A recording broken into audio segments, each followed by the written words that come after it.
بسم اللہ الرحمن الرحیم۔ سورۃ البقرہ آیت نمبر 216۔ کتب علیکم القتال وہو کرہ لکم وعسیٰ ان تکرہوا شیئا وہو خیر لکم وعسیٰ ان تحبوا شیئا وہو شر لکم واللہ یعلم وانتم لا تعلمون۔ مسلمانوں، تم پر اللہ کے راستے میں لڑنا فرض کر دیا گیا ہے۔ وہ تمہیں ناگوار تو ہوگا، مگر عجب نہیں کہ ایک چیز تم کو بری لگے اور وہ تمہارے حق میں بھلی ہو، اور عجب نہیں کہ ایک چیز تم کو بھلی لگے اور وہ تمہارے لیے مضر ہو، اور ان باتوں کو اللہ ہی بہتر جانتا ہے اور تم نہیں جانتے۔ آیت نمبر سورۃ البقرہ آیت نمبر 217۔ یسألونک عن الشہر الحرام قتال فیہ قل قتال فیہ کبیر وصد عن سبیل اللہ وکفر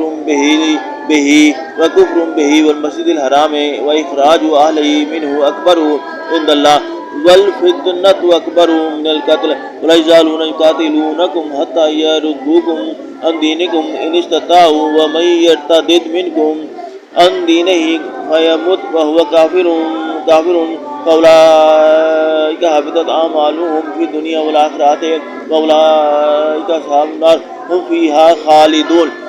اے محمد صلی اللہ علیہ وآلہ وسلم، لوگ تم سے عزت والے مہینوں میں لڑائی کرنے کے بارے میں دریافت کرتے ہیں۔ کہہ دو کہ ان میں لڑنا بڑا گناہ ہے، اور اللہ کی راہ سے روکنا اور اس سے کفر کرنا اور مسجد حرام یعنی خانہ کعبہ میں جانے سے بند کرنا اور اہل مسجد کو اس میں سے نکال دینا، یہ جو کفار کرتے ہیں اللہ کے نزدیک اس سے بھی زیادہ گناہ ہے، اور فتنہ انگیزی خون ریزی سے بھی بڑھ کر ہے، اور یہ لوگ ہمیشہ تم سے لڑتے رہیں گے یہاں تک کہ اگر مقدور رکھے تو تم کو تمہارے دین سے پھیر دے، اور جو کہ تم سے اپنے دین سے پھر کر کافر ہو جائے گا اور کافر ہی مرے گا تو ایسے لوگوں کے اعمال دنیا اور آخرت دونوں میں برباد ہو جائیں گے، اور یہی لوگ دوزخ میں جانے والے ہیں، اس میں ہمیشہ رہیں گے۔ سورۃ البقرہ آیت نمبر 218۔ ان الذین آمنوا والذین ہاجروا وجاہدوا فی سبیل اللہ اولئک یرجون رحمت اللہ واللہ غفور رحیم۔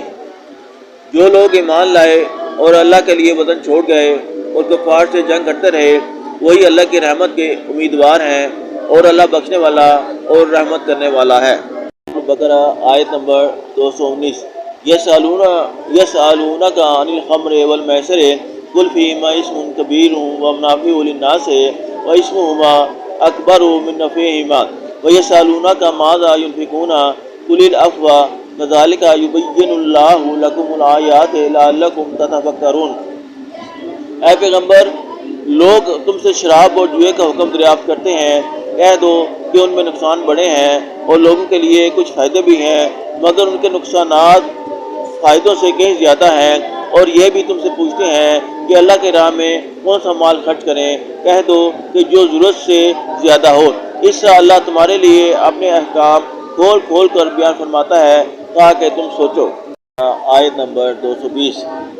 فی الدنیا والآخرۃ ویسألونک عن الیتامی قل اصلاح لہم خیر فإن تخالطوہم فإخوانکم واللہ یعلم المفسد من المصلح ولو شاء اللہ لعنتکم ان اللہ عزیز حکیم۔ یعنی دنیا اور آخرت کی باتوں میں غور کرو، اور تم سے یتیموں کے بارے میں دریافت کرتے ہیں۔